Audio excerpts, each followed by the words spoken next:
안녕하세요, 어르신 여러분. 오늘 저희가 준비한 역사 해설 시간 함께 해주셔서 참으로 감사합니다.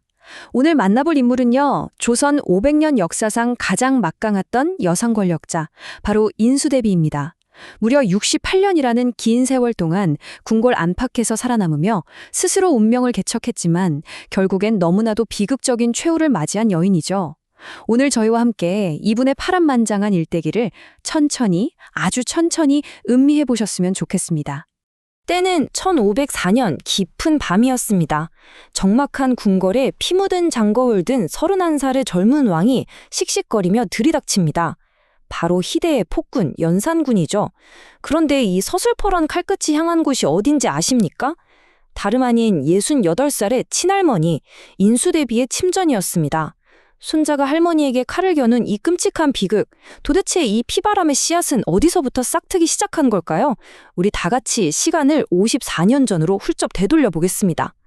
시간을 거슬러 1450년, 조선 최고 명문가였던 청주 한씨 집안의 막내딸이 14살의 어여쁜 나이로 시집을 갑니다.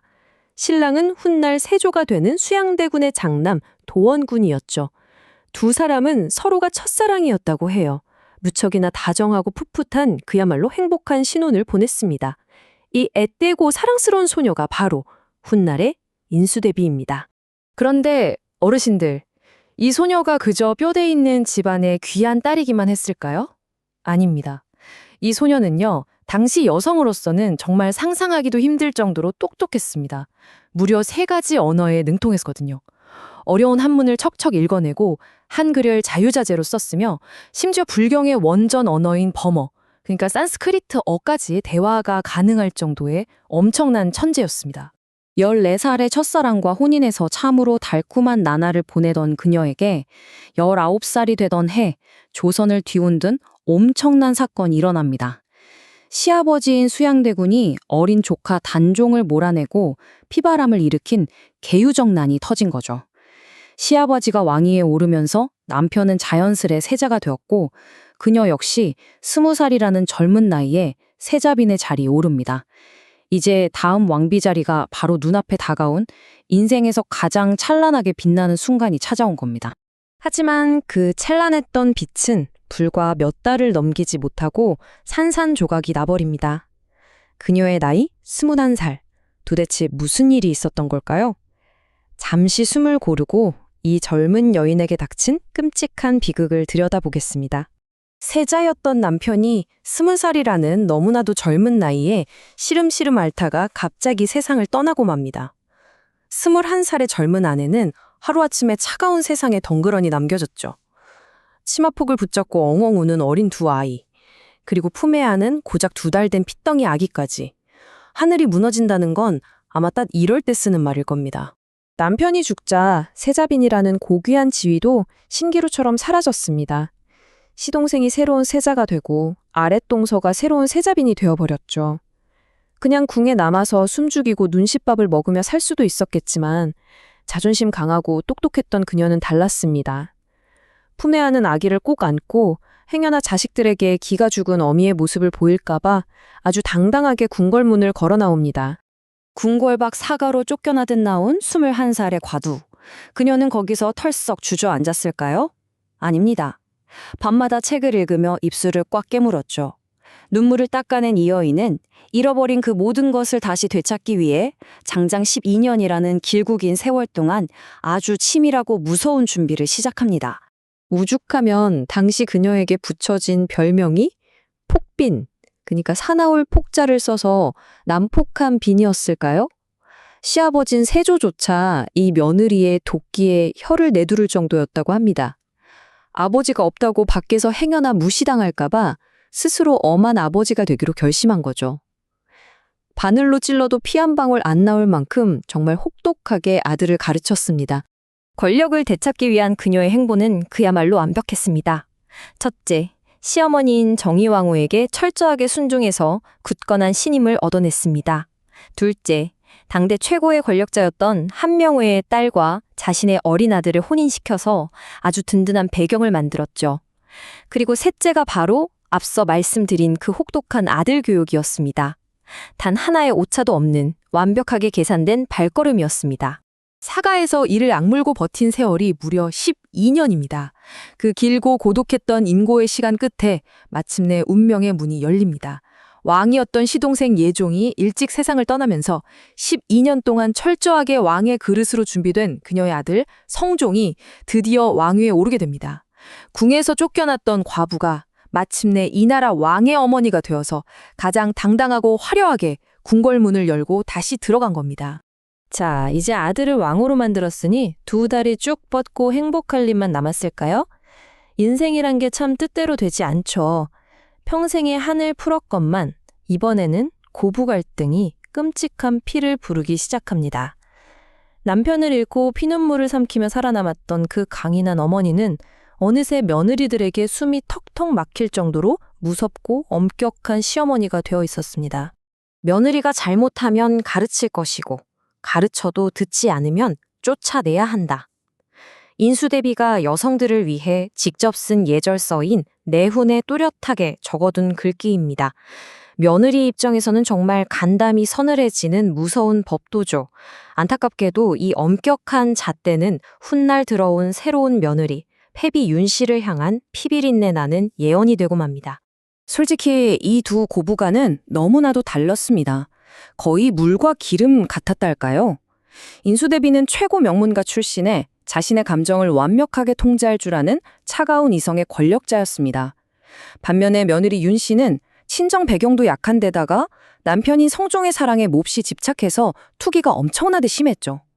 평생을 뼈를 깎는 인내로 아들의 왕권을 세운 시어머니 눈에 사랑 타령이나 하며 질투하는 이 며느리가 얼마나 한심하고 위험해 보였겠습니까? 그러다 결국 절대 일어나서는 안 될 일이 터지고 맙니다. 며느리 윤 씨가 끓어오르는 질투심을 주체하지 못하고 그만 남편 성종의 얼굴을 핥히어 상처를 내고 만 겁니다. 감히 쥐엄한 왕의 옥체에 피를 내다니요. 찔러도 피 한 방울 안 나올 만큼 철저했던 인수대비의 법도 속에서는 이건 두 번 다시 돌아볼 것도 없이 절대 용서받을 수 없는 대역죄였습니다. 인수대비의 결단은 얼음장처럼 단호했습니다. 1479년에 당장 며느리를 폐위시켜 궐 밖으로 쫓아냅니다. 나중에 며느리가 뉘우치고 있는지 알아보러 간 내시에게 전혀 뉘우치는 기색이 없었다라고 거짓 보고를 시키기까지 하죠. 결국 1482년 차가운 사약을 내려 며느리를 그 자리에서 죽게 만듭니다. 오직 아들의 권력을 지키기 위해 빼든 냉혹한 칼이었지만 그것이 훗날 가신의 목을 조르게 될 파멸의 씨앗인 줄은 이때는 정말 꿈에도 몰랐을 겁니다. 야속하게도 세월이 흘러 인수대비가 평생을 바쳐 지켜냈던 아들 성종마저 일찍 세상을 떠납니다. 그리고 그 빈자리에 끔찍한 피 묻은 칼을 든 손자가 등장하죠. 아버지를 이어 왕위를 받은 사람, 그는 다름 아닌 할머니가 내린 사약을 먹고 죽은 며느리 윤 씨의 아들, 바로 연산군이었습니다.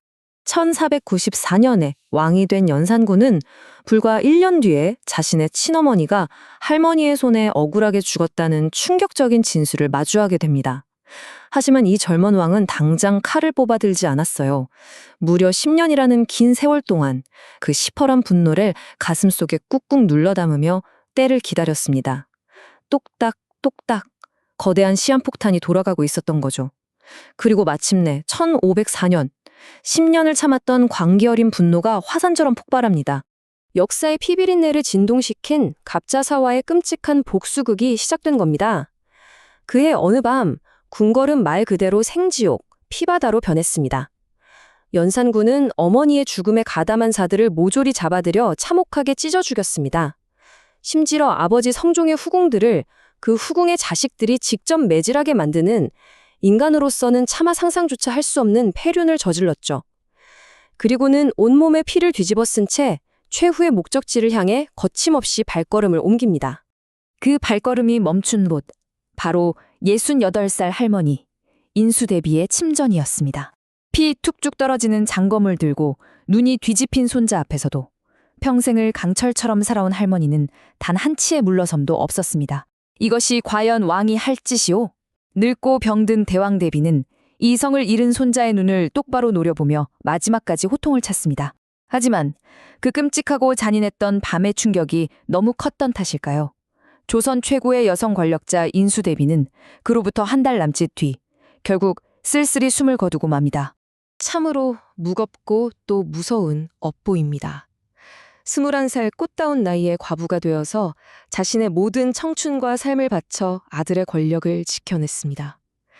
하지만 그 지독하리만치 뜨거웠던 모정이 결국 며느리를 죽였고 돌고 돌아 그 며느리의 아들이 휘두른 칼날에 자신마저 무너져 내리고 만 것이죠. 자신이 뿌린 씨앗을 결국 자신이 거두게 된 너무나도 가슴 아픈 역사의 아이러니가 아닐 수 없습니다.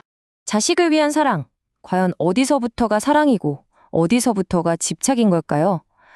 평생 자식 하나만을 바라보며 당신의 모든 것을 희생해 오신 우리 어르신들께서도 오늘 이 이야기를 들으시며 한 번쯤 조용히 마음속으로 곱씹어 보게 되는 질문이 아닐까 싶습니다.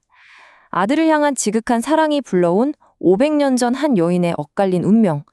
오늘 저희가 정성껏 준비한 역사 해설은 여기까지입니다. 이 긴 이야기 끝까지 귀 기울여 주셔서 정말 깊이 감사드립니다. 어르신들 늘 평안하시고 건강하십시오.